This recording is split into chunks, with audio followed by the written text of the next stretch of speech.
आपसे ये बात अर्ज कर दूं कि रफ्ता रफ्ता हर पुलिस वाले को शायर कर दिया। महफिले शेरो सुखन में भेजकर सरकार ने एक कैदी सुबह को फांसी लगाकर मर गया। रात भर गज़लें सुनाई उसको थानेदार ने।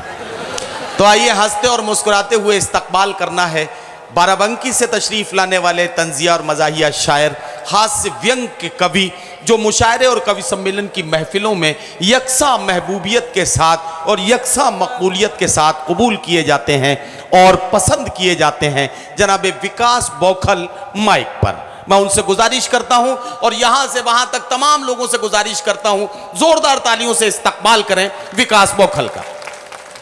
बहुत बहुत धन्यवाद। बहुत अच्छा मुशायरा चल रहा है। नदीम साहब बहुत बढ़िया निजामत कर रहे हैं।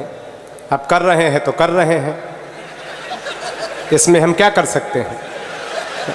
अच्छा, बौखल का मतलब कम दिमाग का। हम जब से आए हैं नदीम भाई हमें बौखल बौखल कह रहे हैं, बुलाया भी इन्होंने है, तो आप लोग अंदाजा लगा सकते बौखल हम हैं कि ये हैं। हाँ हाँ सही है। जहाँ मजा आए तो ताली बजाओ, है ना किया करो। बहुत बढ़िया कवि है ना, और बहुत बढ़िया मुशायरा चल रहा है। बहुत बड़े बड़े शायर, बहुत बड़े बड़े कवि हमारे मंच पर हैं और मुशायरा बहुत खूबसूरत मुशायरा है। मैं इस मुशायरे में विश्व का 8वां आश्चर्य देख रहा हूँ कि यहाँ पुलिस भी शायरी सुन रही है। अब बताओ, पुलिस के ये दिन आ गए कि शायरी सुने, जो किसी की नहीं सुनती शायरी सुन रही।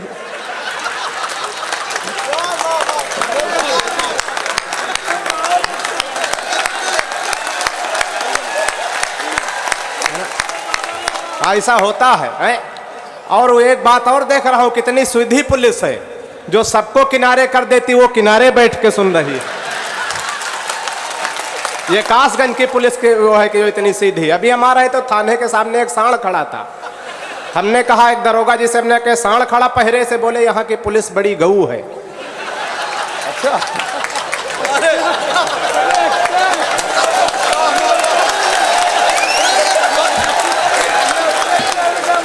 मतलब बहुत सीधी है ना। मतलब ऐसा नहीं, हम इतना बौखल न समझो है। बहुत बढ़िया। लेकिन हम नदीम भाई बार बार पुलिस के विषय में कह रहे हैं, हम तो कह रहे हैं पुलिस से पंगा न लिया करो ज़्यादा। हमारे गांव में एक फकीरे काका थे, वो मुर्गी पाले थे। एक दिन दरोगा जी हमारे थाने में थे, पहुंच गए। बोले फकीरे क्या काम करते हो? बोले सरकार मुर्गी पाले। बोले क्या खिलाते? बोले चना खिलाते हैं। बोले देश के घोड़े दुबले होते जा रहे तो मुर्गियों को चना खिला, निकालो 20 रुपये। अब पुलिस के आदमी आदत पड़ गई। दूसरे दिन पहुंचे, बोले फकीरे क्या करते हो, क्या खिलाते हो मुर्गियों को? बोले सरकार पहले चना खिलाते थे, अब कना खिलाते हैं। बोले अब गधों वाला राशन निकालो 20 रुपये। अब आदत पड़ गई। तीसरे दिन जैसे पहुंचे, बोले फकीरे मुर्गियों को क्या खिलाते हो? बोले सरकार अब न चना खिलाते हैं न कना खिलाते हैं, 20 रुपया मुर्गियों को दे देते हैं, गंज डुंडवारा चली जाओ, जोन मन हो खाए आओ। तो एक बार जोरदार तालियों का महोत्सव लगे कि नदीम भाई के क्षेत्र में मुशायरा हो रहा है। बहुत बढ़िया मुशायरा चल रहा है और बड़े मन से आप लोग सुन रहे हैं और बहुत बढ़िया बढ़िया कविता और शायरी हो रही। जो भी शायर, जो भी कवि आता सीधे कहता ताली बजाओ ताली बजाओ। अरे माल बढ़िया दिखाओ तो ताली बजे, नहीं कोई ठेका लिए है रात भर ताली बजाने।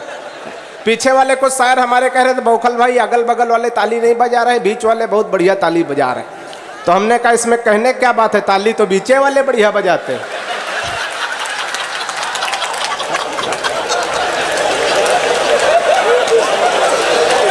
क्या कहना विकास? मजा आए तो ताली बजाया करो। ऐसा लग रहा विकास बौखल की तरह ही में बैठे हो। 4 मिसरे पढ़ता हूँ, नहीं तो कविता और शायरी तो नदीम साहब ऐसी ऐसी हो जाती कि या तो खुद समझे या तो खुदा समझे। अभी हमारा आए थे, रास्ते में एक लड़का ताली बजा रहा था। हमने कहा गुरु ताली बजा रहे हो? बोले डुंडवारा में मुशायरा था। कभी ने कहा था जब समझ में आए तब बजा देना। 3 दिन बाद समझ आती, सामने वाले के प्राण निकल जाए, समझ में ना आए। खुद समझे या तो खुदा समझे। हमारे गुरु थे, संस्कृत के बड़े विद्वान थे। एक दिन उनकी साइकिल पंचर हो गई। अब पंचर वाले के दुकान पे पहुंचे, उसी कठिन भाषा का प्रयोग करने लगे। दुकानदार से बोले हे दुचक्र गामिनी सुधारक महोदय, मेरी दुचक्र गामिनी। भाई साहब चाय, इससे कुछ न बोलो, पता नहीं कब प्रधानमंत्री बन जाए। इसको चाय पिलाने दो। वो दुकानदार से बोले हे दुचक्र गामिनी सुधारक महोदय, मेरी दुचक्र गामिनी के अग्रिम चक्र में किंचित पवन न्यून हो गया है। कृपया अपने वायु ठूसक यंत्र से किंचित हवा प्रविष्ट करने की कृपा करें। दुकानदार ने नीचे से ऊपर तो देखा, कहा बाबूजी आप बहुत भले आदमी हैं, लेकिन मुझ जैसे गरीब आदमी से भीख मांगने में आपको शर्म नहीं आता? तो एक बार तालियां बजा के थोड़ा माहौल बना दे, लगे कि बहुत बढ़िया मुशायरा हो रहा, पूरे मस्ती के साथ आप सुन रहे। अब वो छोटा सा बालक आया, बहुत बढ़िया प्यार मोहब्बत, बताओ 11 साल उम्र है और दरोगा जी बैठे, तुम प्यार मोहब्बत कर रहे। इतनी लंबी प्यार मोहब्बत कौने काम की? 3-3 साल तक करते रहो, पुलिया मिल जाओ, हाथ पैर तोड़ दिए जाए। हमारी कविता में आपको दिमाग नहीं लगाना, क्योंकि हमारे खुद इतना दिमाग नहीं कि हम कविता में लगाएं। हमारी कविता बिल्कुल तुरंत लगाओ, तुरंत आराम, बिल्कुल झंडू बाम है? और 2 पंक्तियां इस बच्चे को देना चाहता हूं जिसने बहुत अच्छे मुशायरे की शुरुआत की कि कैसी कैसी बातों को शायरी में सजा देता है, कैसी कैसी बातों को शायरी में सजा देता है, और है तो पौआ मगर बोतल का मजा देता है। अब प्यार मोहब्बत की तमाम बातें हो, तमाम नौजवान साथी बैठे हैं, 4 पंक्तियां मैं इनके लिए पढ़ना चाहता हूं, सुने। हालांकि सुने बूढ़े भी, लेकिन अमल ना करें। कि चढ़ के उतरे ना, चढ़ के उतरे ना वो भूत इश्क होता है, चढ़ के उतरे ना वो भूत इश्क होता है, जान ले लेता है यमदूत इश्क। क्या कहना बाबा? जान ले लेता है यमदूत इश्क होता है, और गली में उसके पिटाई हो लात घूंसों से, तब पूरी तौर से मजबूत इश्क होता है। और 4 मिसरे यूं है कि झंडी हरी वो दिखाने लगी है, दादा आप भी तालियां बजा सकते हैं, कि झंडी हरी वो दिखाने लगी है, मोहब्बत मेरी रंग लाने लगी है, और नंबर दिया जिस हसीना को था उसकी अम्मा की मिस कॉल आने लगी। वाह वाह वाह वाह। अब वो तमाम बातें कहते कि नौजवानों के लिए पढ़ रहा हूं, और नौजवानों पे तमाम तोहमत लगाई जाती कि वो प्यार मोहब्बत की गलियों में भटक जाते हैं, लेकिन ऐसा है कुछ नहीं, गलती हमेशा बूढ़े लोग करते हैं। नौजवानों तो पे केवल तोहमत लगाई, मैं बिना उदाहरण के कोई बात नहीं करूंगा, गलती बूढ़ों की होती, नौजवानों पे केवल लांछन लगाया जाता है। अगर गलती बूढ़ों की न होती तो आसाराम बापू और परमानंद जेल में ना होते। तो 4 पंक्तियां और पढ़ता हूं, सुनिएगा इसी मस्ती के साथ, इसी आनंद के साथ सुनिएगा। वो तमाम हमारे दादा बहुत बड़े शायर थे। एक दिन हमने उनसे पूछा, दादा मंचे पे प्यार दुलार की बातें करते हो, घर में कुछ प्यार दुलार करते हो? उन्होंने जो बताया, हमने 4 पंक्तियां लिख दी कि मन तो करता है मगर सब्र करते हैं। कि प्यार मोहब्बत करें, मन तो करता है मगर सब्र करते हैं, अभी मोहब्बत इस कदर करते हैं, पहले तो थे सिर्फ लब करने में माहिर, अब और उन्नति है लब लबर करते हैं। वाह। और 4 पंक्तियां अंत में और पढ़ता हूं, बहुत से श्रेष्ठ रचनाकारों को अपना काव्य पाठ करना है। अंत में 4 पंक्तियां पढ़ता हूं, प्यार मोहब्बत बहुत अच्छी चीज है। उससे पहले 4 पंक्तियां और पढ़ता हूं। मोबाइल सबके हाथों में है, अक्सर गांव देहात में जहां जहां मोबाइल का नेटवर्क नहीं काम करता, बड़ी बड़ी घटना दुर्घटना हो जाती। सुनिएगा 4 पंक्तियां। मैं अवध क्षेत्र से आता हूं, अवधी लोक भाषा की 4 पंक्तियां पढ़ता हूं, अगर मजा आ जाए तो पूरी मस्ती के साथ सुनिएगा। कि एक दिन काका के मोबाइल पर फोन आवा, नेटवर्क कम देख छत पे निकरी गे। वाह। कि एक दिन काका के मोबाइल पर फोन आवा, नेटवर्क कम देख छत पे निकरी गे, और छत पर घूम घूम दौरी दौरी बात करें, कुछ देर बाद मस्त बातन में परी गे। कि भूल गए छत पर खड़े की जमीन पर है नहीं, ताली बजाई जाती है यहाँ। कि भूल गए छत पर खड़े की जमीन पर, चलत चलत पूरी छत पार करी गे।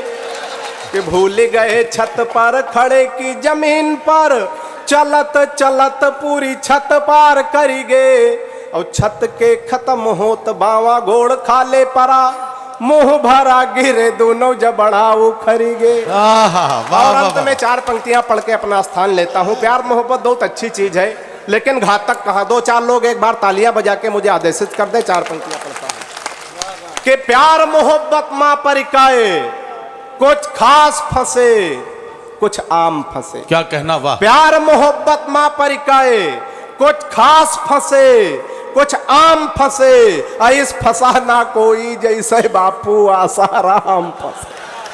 ताली आपने गलत जगह बजा दी। ताली वाली पंक्तियां अब हम पढ़ने जा रहे हैं। बाबा रामदेव भ्रष्टाचार के पीछे लगे थे। हालांकि हम भी आजकल बाबा रामदेव से बहुत परेशान हैं। परेशान इसलिए कि हमारी पत्नी बहुत काली है, बिल्कुल काला काला जामुन समझो। अच्छा, हमारी पत्नी काली हो, पत्नी ही हमारा धन है, और बाबा रामदेव कह रहे हैं काला धन वापस करो, वापस करो। एक दिन हम तैयार हो गए, वापस कर देंगे। बाबा ने दूसरा सवाल कर दिया, काले धन को सार्वजनिक करो।